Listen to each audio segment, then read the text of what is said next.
Gloria al Señor. Estamos entonces en Judas capítulo 20 al 21, serán 3 versículos y vamos a atender el mensaje de esta tarde.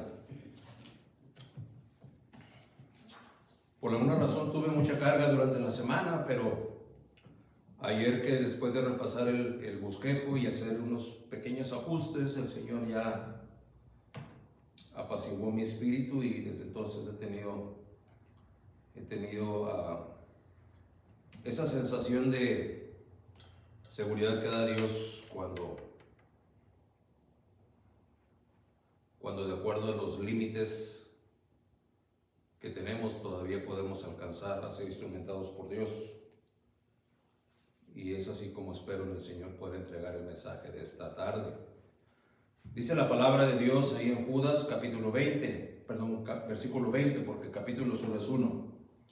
Pero dice el versículo 20: pero vosotros, amados, edificando sobre vuestra santísima fe, orando en el Espíritu Santo, conservaos en el amor de Dios, esperando la misericordia de nuestro Señor Jesucristo para vida eterna. Dios bendiga la lectura de su palabra. Y acompáñame a leer el versículo 21, que es donde encontramos el título de nuestro mensaje. Está ahí, ¿verdad? Déjeme oírle entonces, todos a una voz fuerte y claro. Conservaos en el amor de Dios, esperando la misericordia de nuestro Señor Jesucristo para la vida eterna. ¿Cómo le suena ese precioso versículo?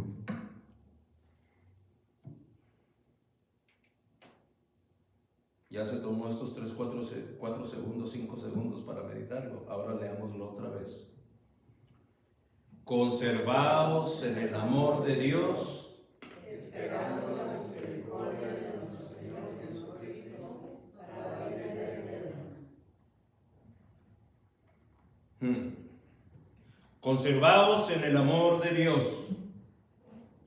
Esta tarde los verdaderos y verdaderas hijos e hijas del triúnico, soberano y todopoderoso Dios,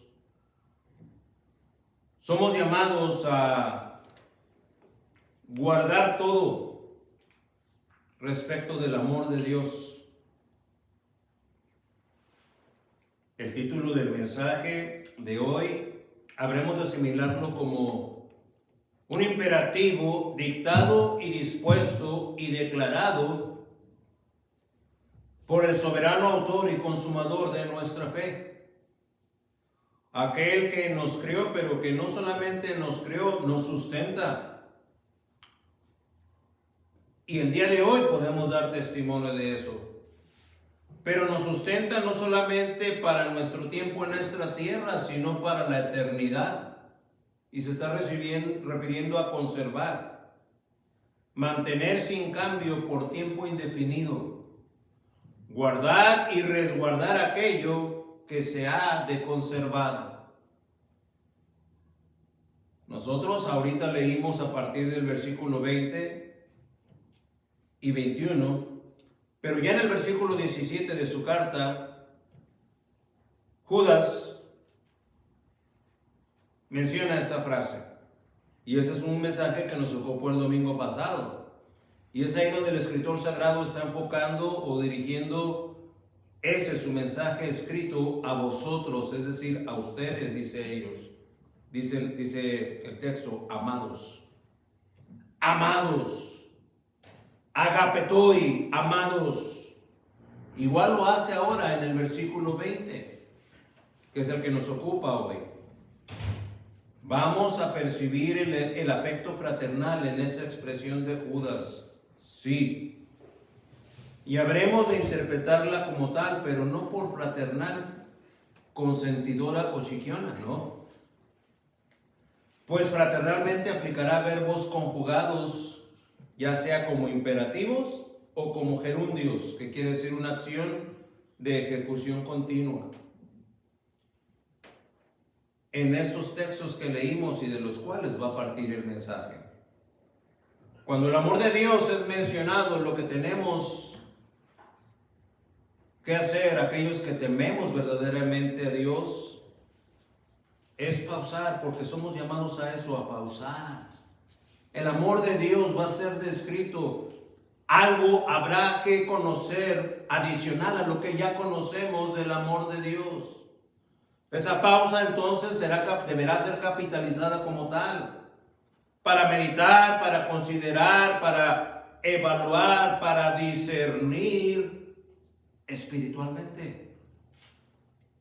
No, tal vez no vamos a irnos por la línea de la motivación escandalosa ni de euforias, pero sí de un discernimiento espiritual.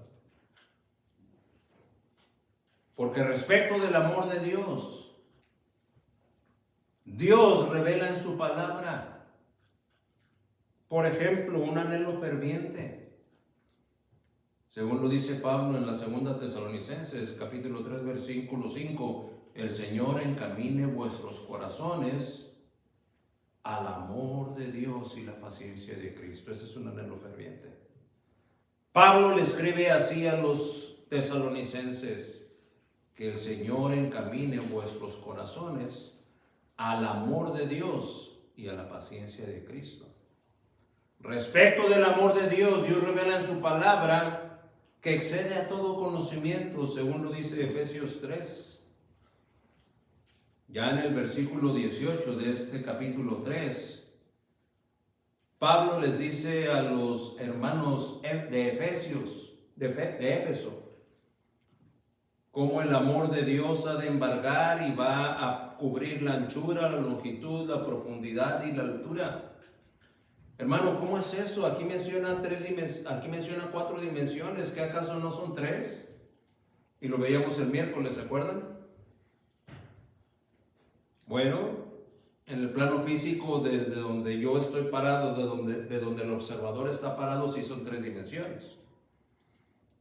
Y esas son las 3 dimensiones que mis sentidos perciben: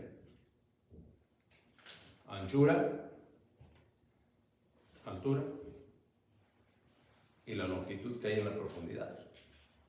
Entonces, ¿por qué aquí Pablo escribe que la anchura, la longitud, la profundidad y la altura?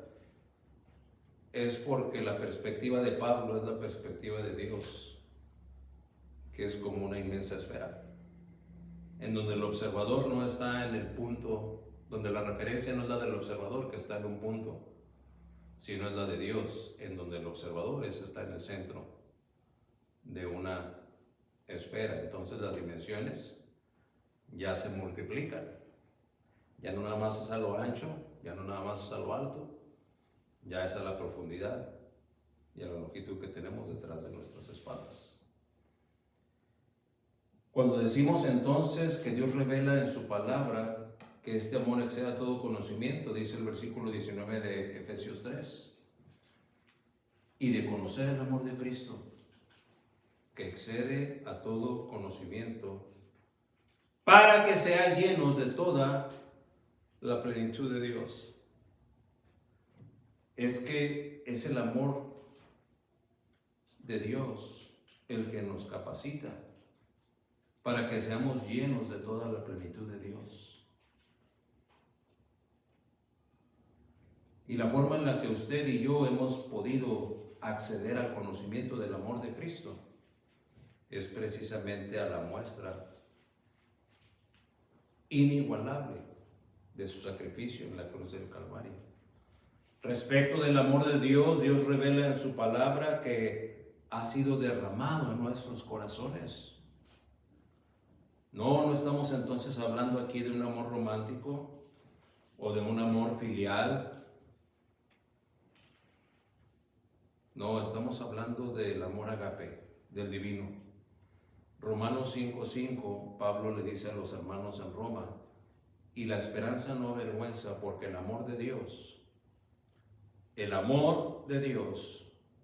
ha sido derramado en nuestros corazones por el Espíritu Santo que nos fue dado. La regeneración del creyente se llevó a cabo mediante la obra del Espíritu Santo misma, que da testimonio de cómo el amor de Dios ha sido derramado en nuestros corazones. Así que si el amor de Dios es tema de nuestra homilía o nuestro discurso, nuestra prédica, nuestro mensaje, no es ningún concepto menor. Es muy probablemente la mayor de las asignaturas que se pueden explorar en toda la revelación divina. Y si Judas lo aborda con esta intensidad imperativa, más nos vale a usted y al que habla atender y obedecer. Más nos vale prestar atención para acatar al pie de la letra la Escritura. Y lo que en el centro de su mensaje y en la esencia de su mensaje, Dios va a revelarnos esta tarde. Pero vamos a dejar que sea Dios el que lo haga y vamos a encomendarnos a Él en oración. Señor y Padre nuestro, líbranos, Señor, de avanzar en la luz de tu revelación de una manera irresponsable. Cautívanos, Señor. Agudiza nuestros sentidos y nuestra sensibilidad espiritual para poder así ser iluminados, Señor, por la luz de tu divina revelación. Es que tu amor, Señor,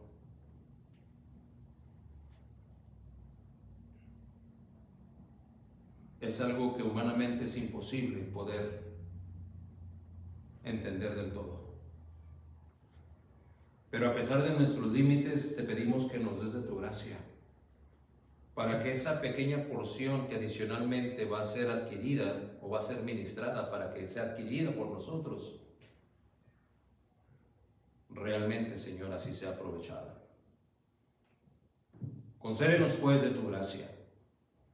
Unge el oído de quien recibe este mensaje, tanto aquí en la iglesia esta tarde como quien lo está tal vez oyendo en la retransmisión o lo oirá en los postreros días.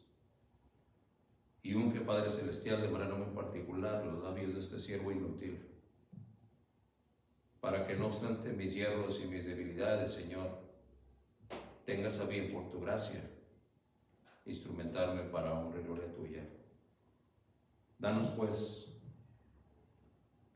esta prerrogativa no merecida, para que tu palabra sea predicada con sencillez, con claridad, pero con poder de lo alto.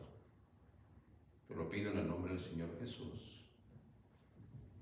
Amén. Muchas son las veces, por no decir que la inmensa mayoría de esas veces, ya sea por un lado, por causa del desconocimiento bíblico o teológico, o por otro lado, el extravío denominacional, los intereses por el poder y el control, junto con las tendencias pragmáticas y seculares que se han infiltrado en las congregaciones de este siglo malo, que la sana doctrina es abandonada y lamentablemente relevada por mensajes de motivación, mensajes de superación personal, mensajes sensacionalistas y desafortunadamente prédicas que tienen más sentido antropocéntrico que de sana doctrina. De manera que los verdaderos hijos de Dios, los cristianos que tienen una fe auténtica, que forman a veces parte de estas congregaciones y que buscan saciar su necesidad espiritual y su sed de la verdad, son, si me permite la expresión, hambriados, doctrinalmente hablando. Tal vez, sí, se emocionan, tal vez sí, se conmueven, tal vez sí, son alcanzados con remordimientos y retos aspiracionales que no son que otra cosa más que mensajes chatos en doctrina, pero agudos en carnalidad y en egocentrismo. El echeleganismo, el activismo y el servilismo están ahí. Pero vacíos de convicciones espirituales y de la consagración transformadora del poder de Dios, que siempre ha de resultar en pureza de vida. Y es que no podemos tener ambas cosas en el mismo recipiente. No es posible.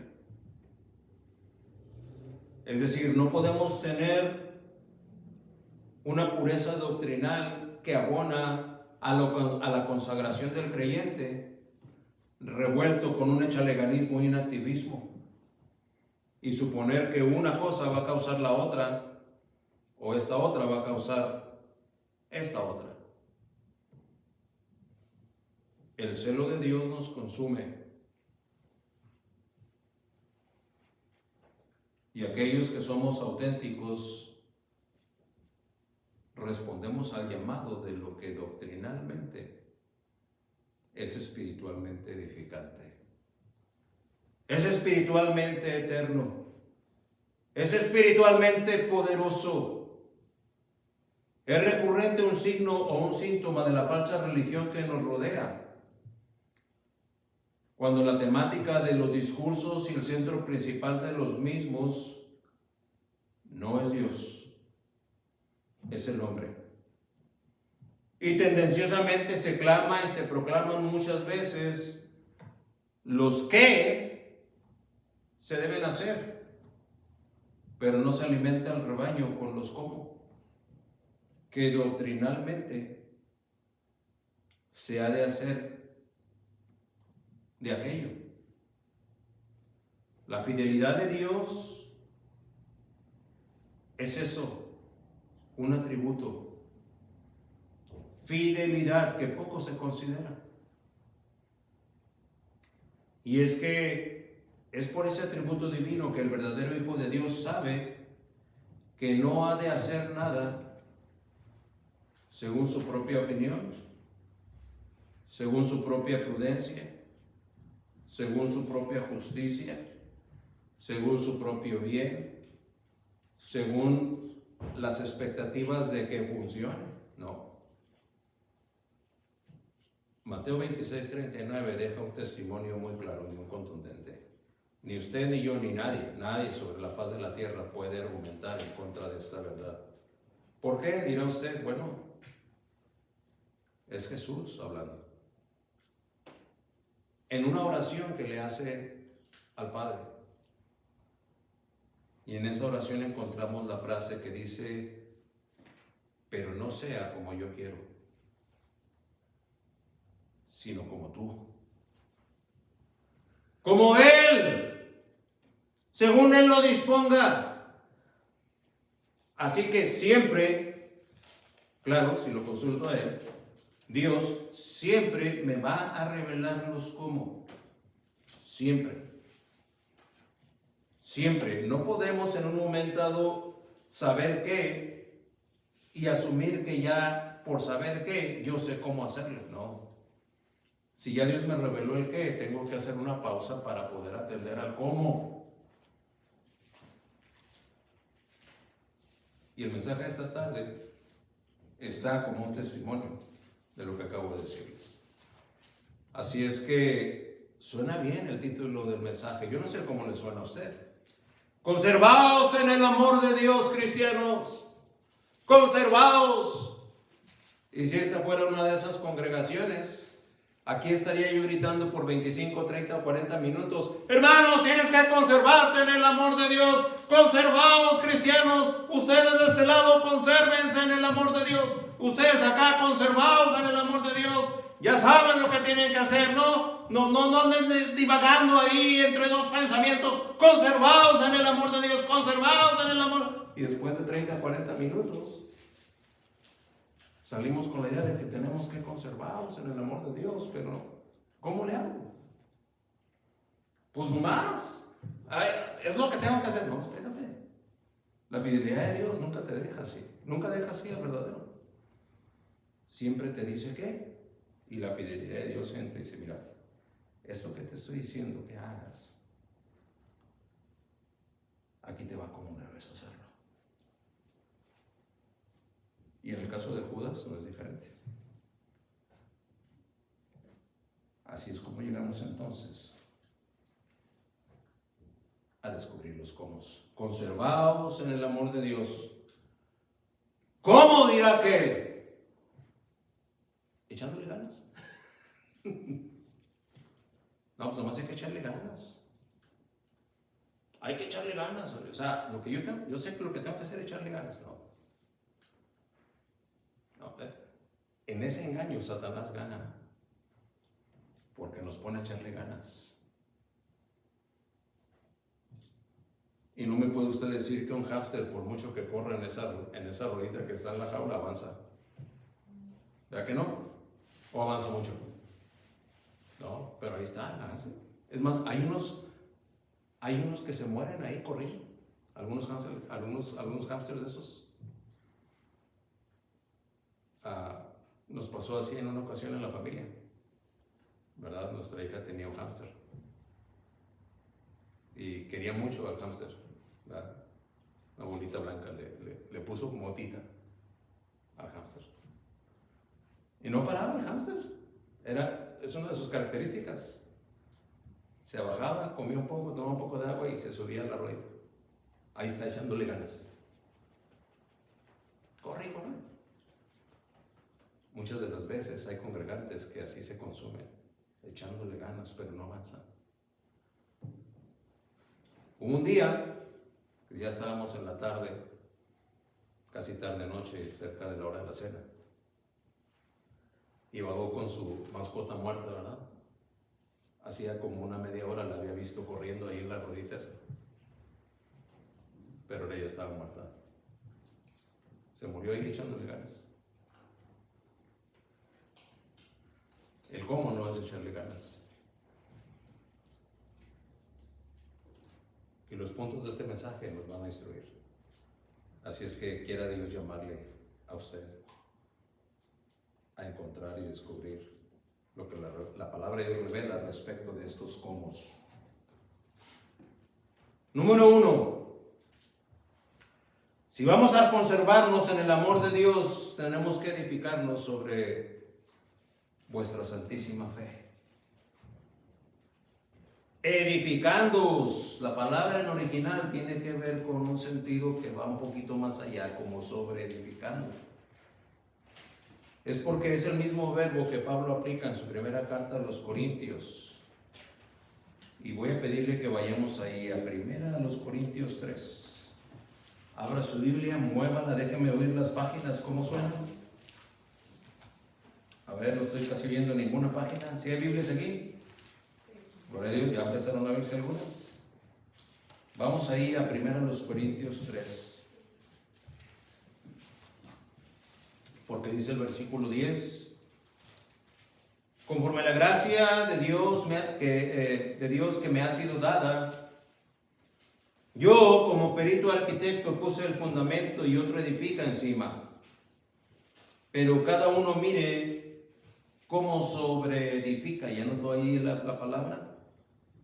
Dice el versículo 11, porque nadie puede poner otro fundamento que el que está puesto, el cual es Jesucristo.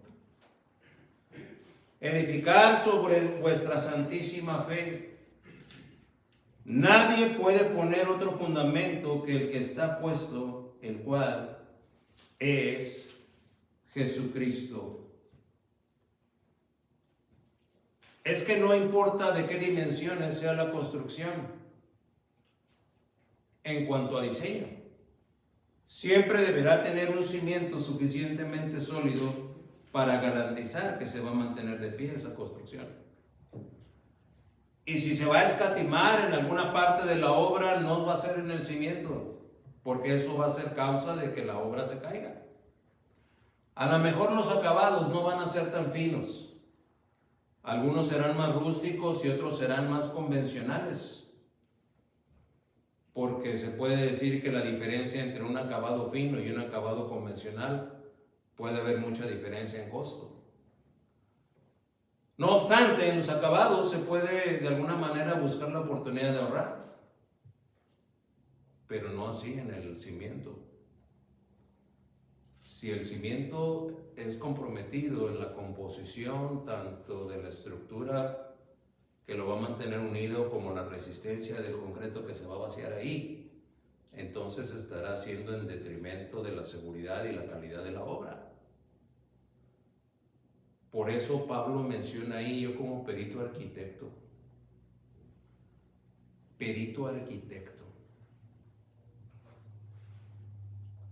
puse un fundamento consciente de que el principio fundamental de la construcción es que el fundamento esté sólido. ¿No será entonces obedeciendo a una tendencia denominacional? No. ¿No será entonces de acuerdo a un conocimiento vago o desacertado de lo que es la doctrina bíblica de la teología correcta? No. Sigue diciendo el versículo 12 ahí en 1 Corintios 3. Y si sobre este fundamento alguno edificare oro, plata, piedras preciosas, madera, seno, hojarasca, la obra de cada uno se hará manifiesta, porque el día la declarará, pues el fuego será revelada, y la obra de cada uno, cual sea el fuego, la probará. 14. Si permaneciere la obra de alguno que sobreedificó, recibirá recompensa. ¿De qué va a depender la recompensa? De que lo que uno sobreedificó se conserva. Note usted que el fundamento no está en cuestión, porque el fundamento está fundado, ya está ahí. El cimiento está ahí. Lo que se va a sobreedificar sobre este cimiento es lo que en un momento dado puede ser cuestionable o cuestionado.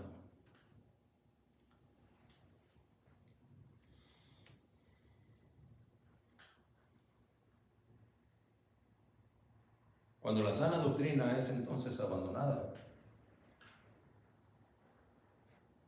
necesariamente la relevan otros preceptos y otros conceptos.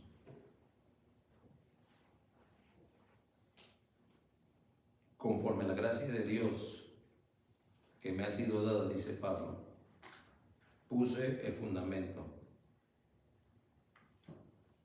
Si ese fundamento no está ahí, entonces déjeme decirle, cualquier cosa que pongamos encima se va a tambalear. Estará prácticamente identificado por la inconstancia, por la conveniencia, por esa extraña facilidad a relegar todo lo que tiene que ver con el desarrollo espiritual y el celo. Si no nos fuera suficiente lo que Pablo le escribe a los Corintios, vamos ahora a Efesios capítulo 2 y veamos cómo el mismo escritor, inspirado por el mismo Espíritu Santo, presenta la misma verdad a una diferente iglesia, diciendo diferentes palabras, pero para englobar el mismo mensaje. Lo que escribe Judas es edificando sobre vuestra santísima fe. Pues en 2:20 de Efesios Pablo escribe diciendo edificado sobre el fundamento de los apóstoles y profetas, siendo la principal piedra del ángulo Jesucristo mismo. Brincamos al 22, en quien vosotros también sois juntamente ¿qué? Edificados para morada de Dios en el Espíritu. Así es que consideremos a continuación ya no el verbo edificar, dado que estos dos pasajes han dado suficiente luz para que el que está atendiendo este mensaje pueda asimilar y entender lo que eso significa. Vamos ahora a visitar el sustantivo que cita el escritor sagrado, porque dice, edificando sobre ¿qué? Vuestra santísima fe. La santísima fe. Y la expresión como tal aquí está antecedida por el pronombre posesivo vuestra. Esa fe de ustedes. Aquí Judas se está refiriendo a la fe objetiva ya antes citada en el versículo 3 de su epístola. Vamos todos de regreso a Judas para ver cómo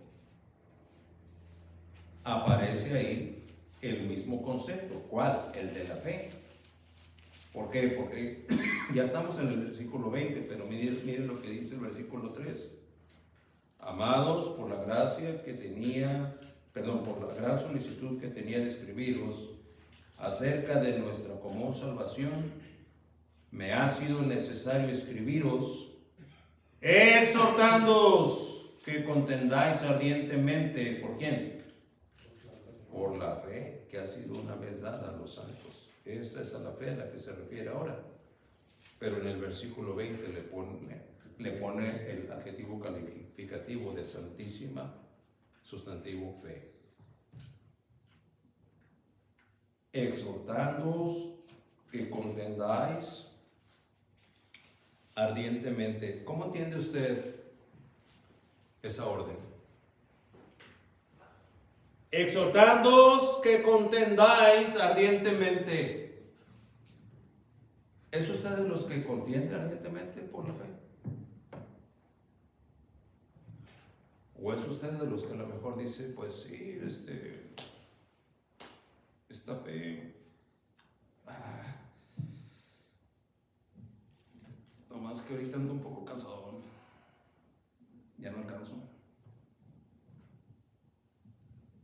Contendáis, dice ahí, ardientemente por la fe, es a lo que nos exhorta. No es el pastor Garza el que me dice contendáis ardientemente por la fe, hermano. Es la revelación de Dios. Contendáis ardientemente por la fe. Más comunión con Dios. Os exhorto a que contendáis.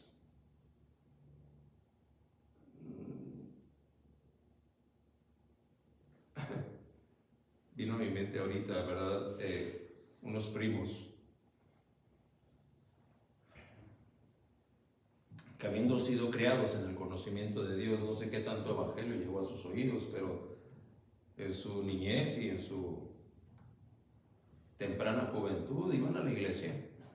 Ahora que ya son adultos, el tío mío, que es el tío Eliud, les he hablado de ellos, ¿verdad? Que Dios, a Dios gracias, después de haber estado en el hospital salió bien de COVID. Conmovidos por ese trance tan pesado que fue de casi un mes, hablé yo con uno de estos primos y me decían, ahora sí nos vamos a acercar a Dios, primo, verás, ¿sabe? Yo sé que ando mal y no, sí, yo entiendo. Y entonces me acerqué a mi tío y le dije, tío, aprovecha que los muchachos están sensibilizados. Yo no sé si este es el propósito de Dios, pero vayan a la iglesia. Y los muchachos fueron. Los dos de sus hijos, que ya son adultos, fueron a la iglesia. Fueron a la iglesia que yo les recomendé que fueran. Creo que fueron 2 veces inclusive, 2 domingos consecutivos. Después de esa segunda vez, los líderes ahí en la iglesia se acercaron y le ofrecieron una visita pastoral.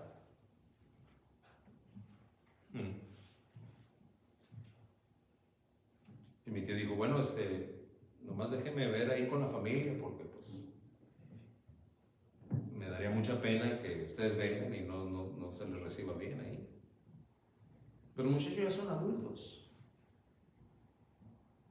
Según me cuenta, mi tío se acercó y les dijo a los muchachos, ¿sabes que el pastor o uno de los líderes de la iglesia dice que les gustaría venir a visitarnos?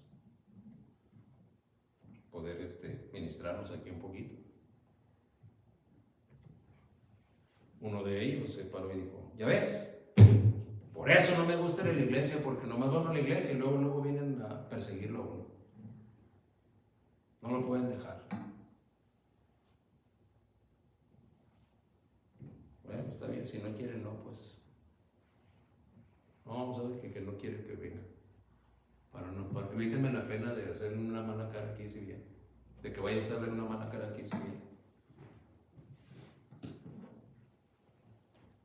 ¿Qué tanto se alinea una actitud como esa? Cuando la exhortación es que contendáis ardientemente por la fe.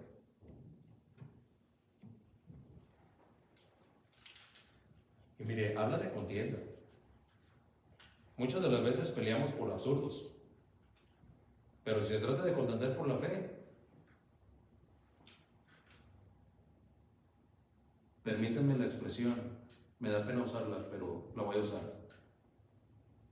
Nos arrogamos.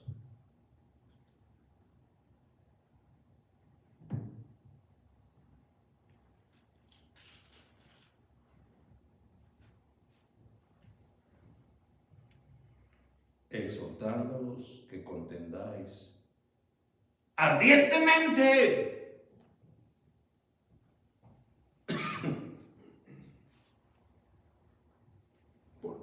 por la fe.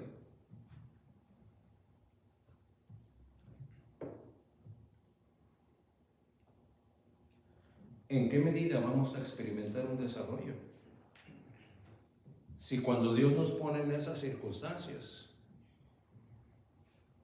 en lugar de responder a esa exhortación, contendiendo ardientemente por la fe, esa, la que ha sido una vez dada a los santos, nos apocamos, nos achicamos. Dios viene a menos y todo lo demás viene a más.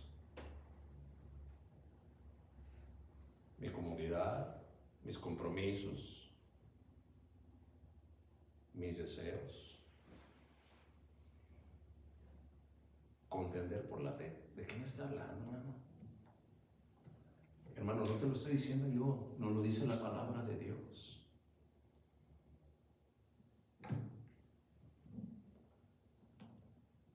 Si queremos reforzar este punto, yo no creo que sería necesario reforzarlo, pero lo que yo creo no es lo que cuenta, es la revelación de Dios es la que cuenta. Sí, Pedro ya nos dio una poderosa lección respecto de esta fe preciosa, allá en su segunda carta, capítulo 1, versículo 5, a partir de la cual, si usted se acuerda, porque nosotros predicamos expositivamente la palabra de Dios, tal vez ahorita que le estoy diciendo la cita no se acuerda, pero déjeme mencionarle lo que dice ahí y se va a acordar. Dice, no, hermano, yo no me acuerdo. Entonces a lo mejor no vino, pero creo que fueron 2 o 3 mensajes en los que se tocaron estas virtudes, estas características. ¿Por qué? Porque es a partir de esta fe preciosa que se enlistan las demás características de un verdadero cristiano. Dice allá 2 de Pedro 1, versículo 5, vosotros también, poniendo toda diligencia por esto mismo, dice, añadid a vuestra fe. Si usásemos el término que usa Judas, aquí en el escrito de Pedro, cabe perfectamente y no violentamos ni estamos haciendo una ruptura de la fidelidad del mensaje. Bien podríamos leer lo que Pedro escribe. Vosotros también, poniendo toda diligencia por esto mismo, añadid a vuestra santísima fe. Y luego viene la lista. Virtud. A la virtud, conocimiento. Al conocimiento, dominio propio. Al dominio propio, paciencia. A la paciencia, piedad. A la piedad, afecto fraternal. Y al afecto fraternal, amor. Y si revisamos esa lista, veremos, es que ese cimiento sobre el cual se ha de edificar una vida y un testimonio que dé gloria a su nombre. Ese cimiento es la santísima fe. Esa no la podemos agregar usted y yo ni nadie. Esa ya nos la dio Dios, recibida de parte de Dios. Y que es un don del Todopoderoso. Notemos que la fe no es parte de la lista de características a la que dice. Ni usted ni el que habla puede añadir. Pedro lo declara como vuestra fe porque ya fue dada por Dios y recibida por sus elegidos. Es el don divino que detona la imparable transformación en el interior del que la ha recibido.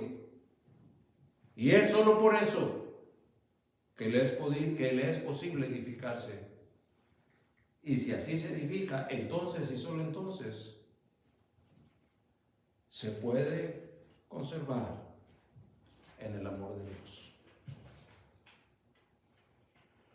La fe ya está ahí, ya no la impartió Dios. A esa fe es a la fe a la que en nuestra transformación hemos de añadir virtud, a la virtud conocimiento, al conocimiento, y ahí va la cadena. Pero note usted la fe.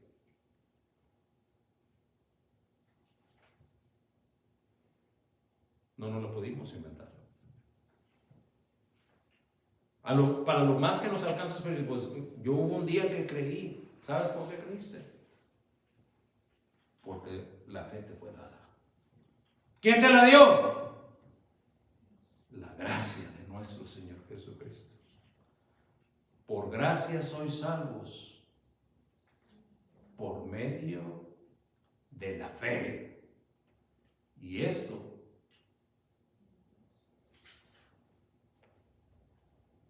no es de nosotros. ¿Esto qué? Ni la gracia de Dios, atributo solamente de Dios, ni la fe, que es don divino, viene de Él, es de nosotros. Es don de Dios. No por obras para que nadie se gloríe. No por obras.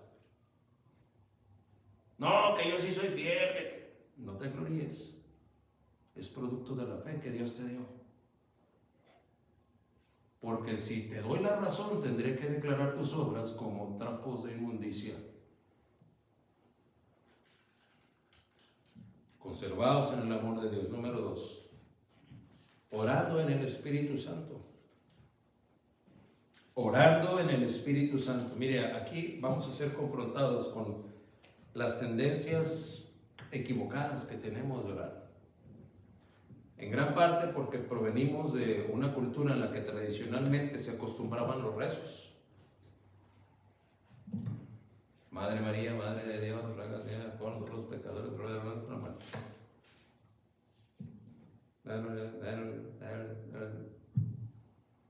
¿Verdad? Yo me sorprendí a la vez que aprendí que los rosarios es para ir contando las veces que van rezando una letanía, entonces tienen que rezar. Hay una cantidad de bolitas pequeñas que quiere decir ciertos rezos y luego una bolita grande que quiere decir un rezo diferente, y hasta que le da la vuelta al rosario ya terminó la letanía. Nos convertimos al cristianismo y a veces queremos orar así.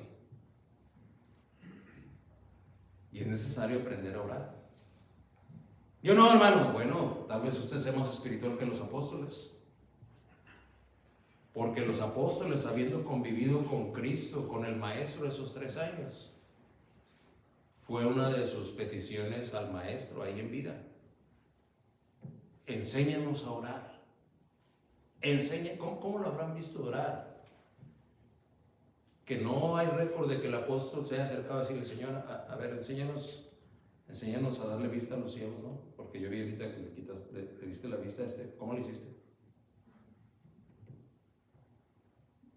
Señor, ayúdanos cómo hacerle para ayunar, porque sabemos que ya rato que no comes, ¿no? Pero como vieron al Maestro orar, se acercaron y le dijeron: enséñanos a orar.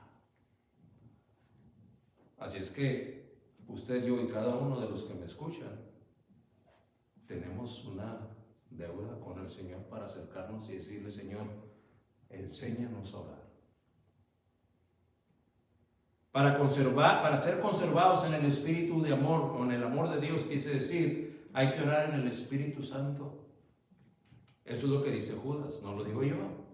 Yo solamente le transmito el mensaje. Coincido al 100% con el comentario de Matthew Henry,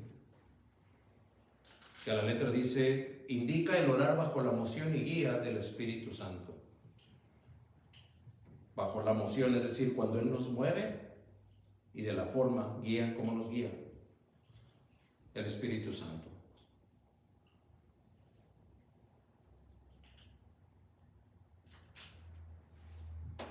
A mí Dios me dio oportunidad de aprender a orar mucho después de que supimos del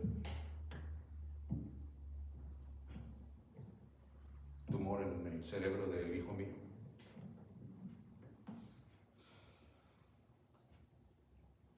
Y él fue muchas de las veces testigo de cómo yo oraba. Y gloria a Dios, por la gracia de Dios, Él no me ha soltado desde entonces, oro de manera constante. Pero esa vez que apenas tenía él poquito más de 13, 14 días de haber salido de esa cirugía invasiva que lo tenía en una recuperación muy lenta, eran como las 11 de la mañana, entre 11 y 12 del día. Yo había salido por un momento, creo que a comprar algo de despensa, no recuerdo qué, pero salí por un momento y todo se había quedado bien en casa. Pero cuando llego a casa y entro, él está sentado, temblando todo él, con el temblor se le hacía más manifiesto en una de sus piernas. Y ahí estaba Iram y estaba la esposa mía. Y entro y lo veo y digo, ¿qué pasó?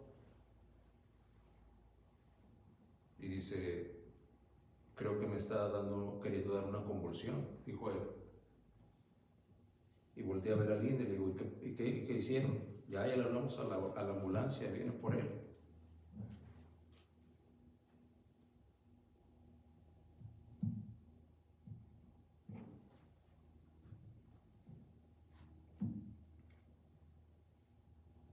En momentos así la impotencia le embarga, ¿o no?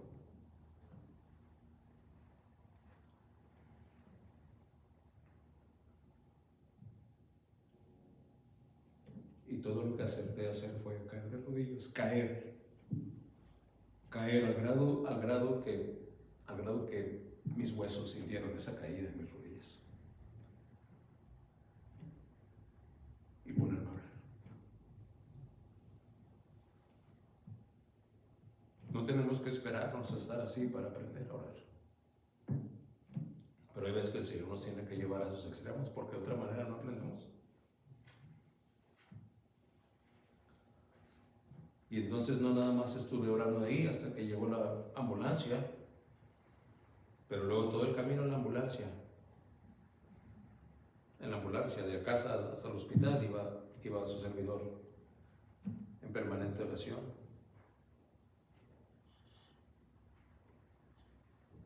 Definitivamente es el Espíritu Santo moviéndonos a orar con necesidades de ese tamaño.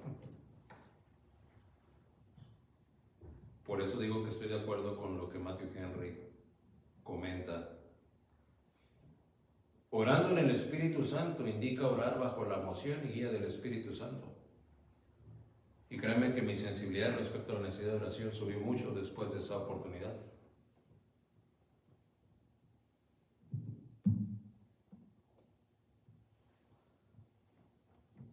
Porque respondo más rápido a buscar la comunión con Dios después de esa experiencia.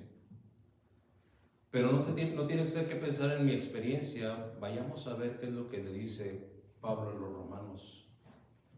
Porque en el 8:26 de su carta dice, y de igual manera el Espíritu nos ayuda en nuestra debilidad. Gloria al Señor que tenemos al Espíritu Santo, porque si la recomendación de Judas es orando en el Espíritu Santo, no nos está pidiendo nada que ni usted ni yo podamos hacer. Deja un testimonio claro y contundente. De igual manera el Espíritu Santo nos ayuda. Número 1. El ministerio del Espíritu Santo después de regenerarnos es para habitar en nosotros. ¿Para qué? Para ayudarnos. ¿Por qué habría de ayudarnos? Bueno, sigue diciendo el versículo, en nuestra debilidad. Es que somos débiles. Pero nos sentimos bien quincones. A ver, ¿cuál es el problema? Yo aquí, mira, yo me la sé de todas. Como dice el refrán ese tan popular, yo donde quiera lavo plancho y en cualquier mecate tiendo. A ver, ¿cuál es el problema? ¿A poco tan autosuficiente? La palabra de Dios dice que somos débiles. Por eso el Espíritu Santo nos ayuda en esas nuestras debilidades. Pues, ¿qué hemos de pedir como conviene? No lo sabemos, somos ignorantes.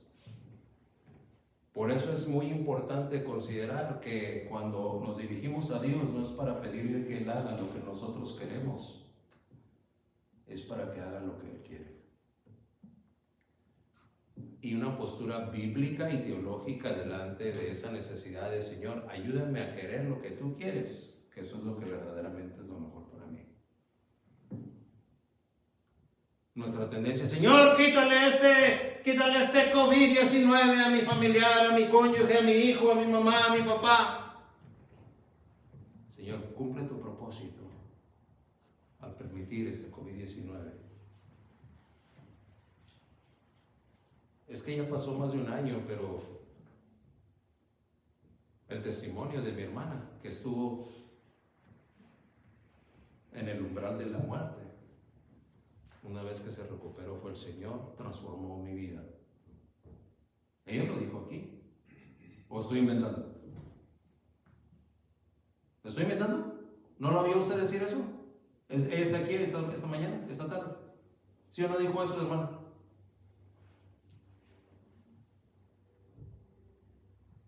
Dios cumplió su propósito. ¿Hemos de orar como conviene? No lo sabemos. Pues somos ignorantes. Dice, no lo sabemos. Pero el Espíritu mismo intercede por nosotros con gemidos indecibles. En la parte final del siguiente versículo, que es el versículo 27, dice, porque conforme a la voluntad de Dios, intercede por los santos. Este Espíritu Santo que mora en nosotros, hermano Tony, al estar morando en nosotros, perfectamente sabe lo que estoy queriendo que Dios cumpla en mí. Pero Él habla delante del trono de Dios por medio de nosotros, de acuerdo a lo que Dios va a hacer en nosotros. Por eso intercede por nosotros con gemidos indecibles.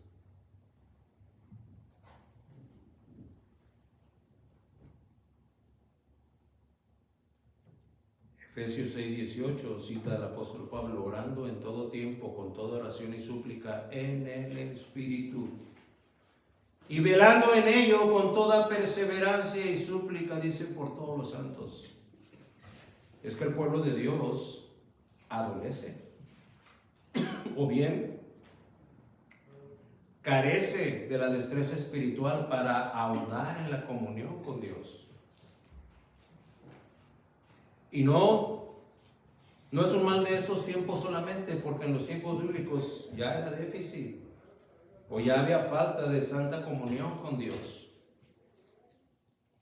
El maestro la notó, es decir, notó ese déficit, esa adolescencia respecto de esta, instruyó y exhortó a enmendar, a corregir esas tendencias banales. Tendencias banales. ¿El maestro? Sí.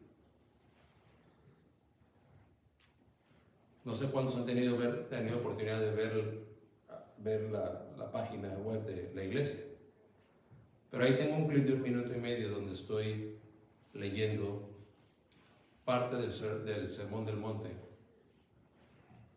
Parado ahí, en el monte. ¿verdad? Y les digo ahí, voy a leerles un pasaje del Sermón del Monte. Allá se ve el mar de Galilea y yo estoy aquí en la montaña, digo, y empiezo a leer parte de este pasaje, en donde el Señor dice: llorando no uséis vanas repeticiones, como los gentiles que piensan que por su palabrería serán oídos. Orar en el Espíritu indiscutiblemente nos ayudará a conservar el amor de Dios, pero no la vana palabrería. A veces se usa el nombre de Dios en vano porque usamos el nombre de Dios como muletilla, ¿no? Muletilla es esa expresión que usamos para llenar o decir algo cuando no sabemos qué decir. Padre nuestro, o Padre mío, Padre mío. Padre mío, gracias te doy porque nos concedes, Padre mío, en este día, Padre mío, ver que, Padre mío, tú nos has bendecido, Padre mío, y te pido, Padre mío, que ahora, Padre mío, en esta oración, Padre mío, tú nos escuches, Padre mío, y el Padre mío, Padre mío, Padre mío, Padre mío, Padre mío, Padre mío, Padre mío. Vanas repeticiones. Vanas repeticiones. Por eso celebro la manera en la que aprendimos a orar en un tiempo cuando: Señor, estoy aquí, dime qué quieres que te pida. Señor, ¿cómo debo de pedirte esto que tú sabes que lo tengo como anhelo en mi corazón? Y el testimonio de Dios nos instruye. Pues a mí nunca lo he hecho, pues a lo mejor nunca se lo has pedido, pídeselo.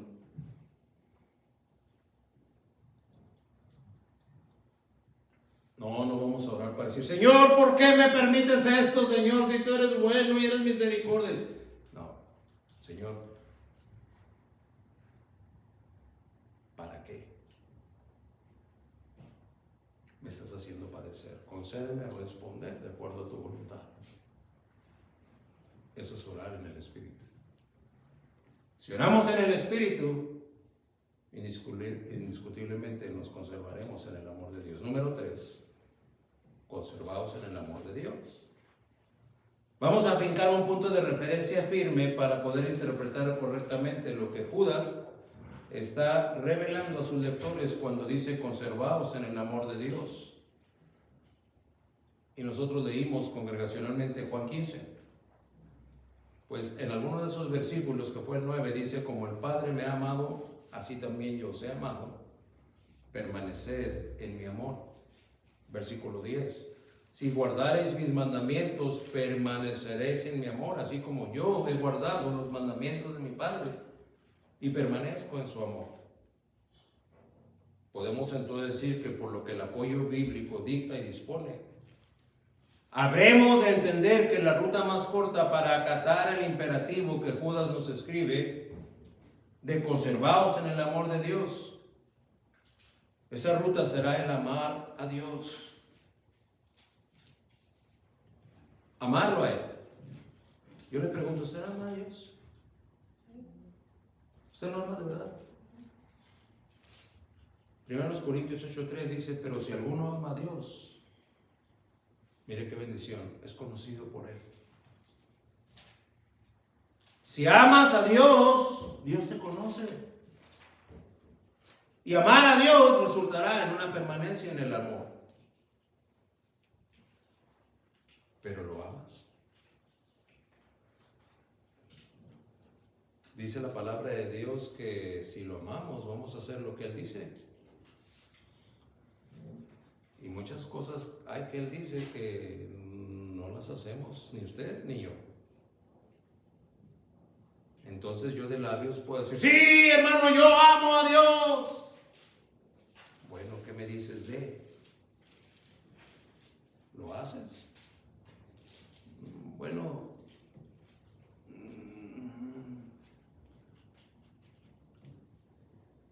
no. Entonces, ¿cómo dices que le amas?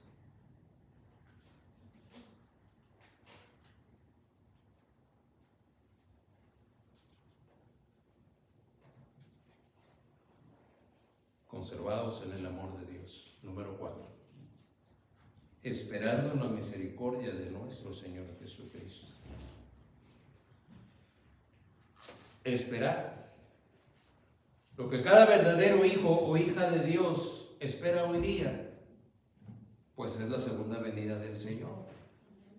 Y si Judas refiere la misericordia de nuestro Señor Jesucristo, es porque desde este atributo divino, su misericordia, Dios nos libra de recibir lo que merecemos por nuestra vileza y nuestra depravación. Sí, hermano. Bien nos valdría, como hemos estado aprendiendo en los Salmos,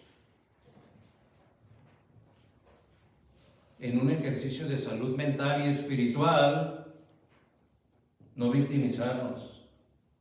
Como el rey David, aceptar que somos viles y depravados, que en nuestra mente hay pecado constante, que la lujuria, que la lascivia, que la envidia, que los malos pensamientos nos inundan, y desafortunadamente muchas de las veces también las acciones. Pero es su misericordia la que nos libra de recibir lo que merecemos por esa nuestra vileza y nuestra depravación. Por eso dice Judas, esperando la misericordia de nuestro Señor Jesucristo.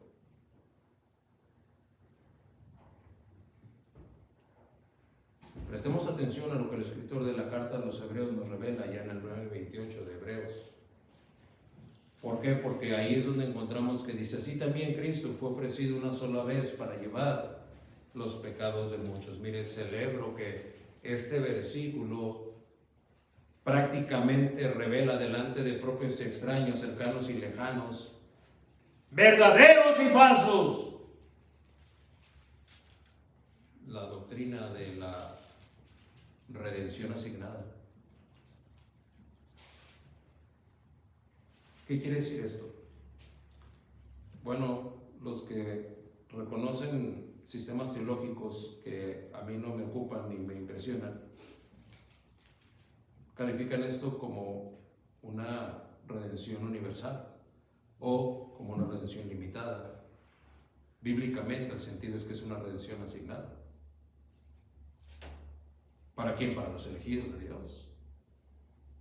Es como si yo le invitara a mi banquete y le diera un distintivo de mi banquete, pero cuando llegara al banquete y no hubiera un lugar reservado para su banquete, para el banquete. Si yo lo elegí a usted y lo invité a usted, puede contar con la garantía de que cuando llegue va a haber un lugar asignado para usted.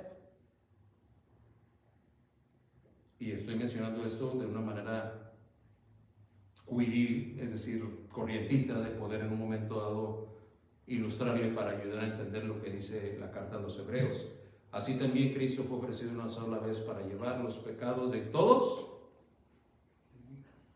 ¿Sí? ¿Dice de todos? A lo mejor no lo tiene ahí en su Biblia, a ver, búscalo. Lo voy a esperar. De muchos. De muchos. ¿No dice de todos? Oiga, pero que no dice acá en esa otra parte que murió por todos nosotros. Sí, pero si sigue leyendo va a decir los que crean. Y ese los que crean es el corte. Asimismo también Cristo fue ofrecido una sola vez para llevar los pecados de muchos. ¿Cuántos son esos muchos? Los que sean. Pero son determinados. Platicando con el hermano Hugo algunas veces, no, dices, no, es que ahí ese sí, eso, cuando me contratan por un banquete ahí sí son muchos. Y yo le he preguntado, ¿y cuántos son muchos? Y él me dice, no, pues 800. Claro, yo le estaba pidiendo una cotización para 40, pues claro que 800 para 40 pues son muchos. Pero el hecho de que sean muchos no es para todos. Porque ya cuando le pregunto me dice 800. O sea, para 800. O sea, hay una cantidad determinada. ¿Son muchos? Sí. Pero se sabe cuántos son. Delante de la gracia de Dios, no solamente se saben cuántos son, se sabe quiénes son. Mi oración porque cada uno de los que me está viendo aquí sea uno de esos quiénes. Eso no era tanto parte del mensaje, pero se lo quise incluir ahí, ¿ok?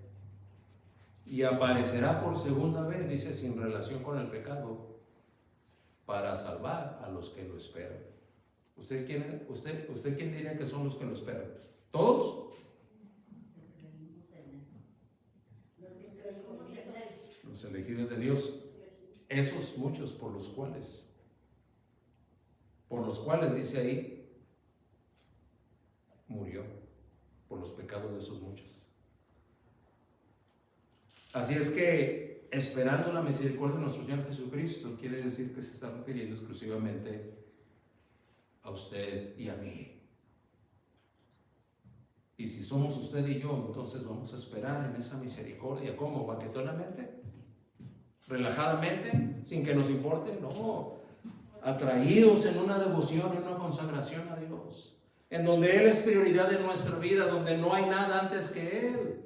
En donde Él es el centro de mis acciones, pensamientos y palabras. ¿Por qué? Porque su misericordia me lleva a proceder de esa manera. ¿En quiénes ha de consumar su salvación? En los que le esperan. Usted le espera. A ver, los que lo esperan aquí digan amén. ¿Usted lo espera? Amén. Gloria a Dios. Abracemos entonces su misericordia.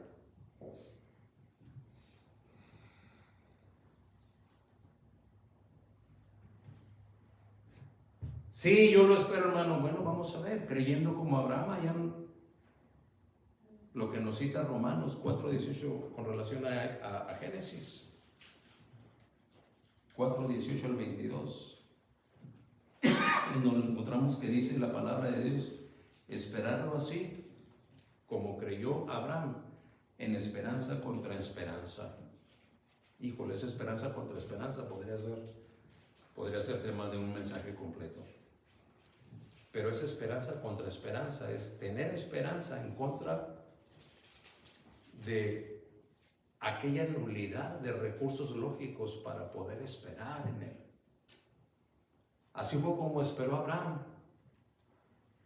La promesa de Dios ya era viejo, ya era avanzado en edad. No tendría ya capacidad para reproducirse, para procrear. Con Sara, una mujer que toda su vida había sido estéril y que también ya era vieja, la costumbre en alguien así ya había cesado. ¿Qué quiere decir que había cesado? Que ya no tenía biológicamente, fisiológicamente ya no tenía posibilidades de embarazarse. Ya sus ovarios ya no producirían un óvulo más. ¿Por qué? Porque nunca en su vida lo produjo. Y si algún día lo hubiera hecho, ya tiempo que habría cesado esa producción. ¿Por qué? Porque la cantidad de óvulos en los ovarios de una mujer están contados desde que es gestada en el vientre de su madre. Y solamente tiene ese número de óvulos para dar espacio a la posible procreación de la vida de otro ser humano en su vientre. Pues de 0 óvulos en toda la vida, Dios puso ahí un óvulo. Y no obstante la 0 probabilidad de que Abraham pudiera engendrar a ese hijo fue engendrado en Sara. Y cumplido el tiempo, las 40 semanas, nació el chiquillo, Isaac. Con esperanza contra esperanza es cuando todo está en contra, pero la esperanza en la promesa de Dios permanece. Es ese ejercicio de la fe, que es mi ejercicio actual, esperando lo que se va a manifestar en el futuro. La esperanza a la que se refiere aquí, Hebreos. Es que si practico esa esperanza y abrazo esa misericordia de Dios, entonces voy a poder ser conservado en el amor de Dios. ¿Ya entendió los cómo?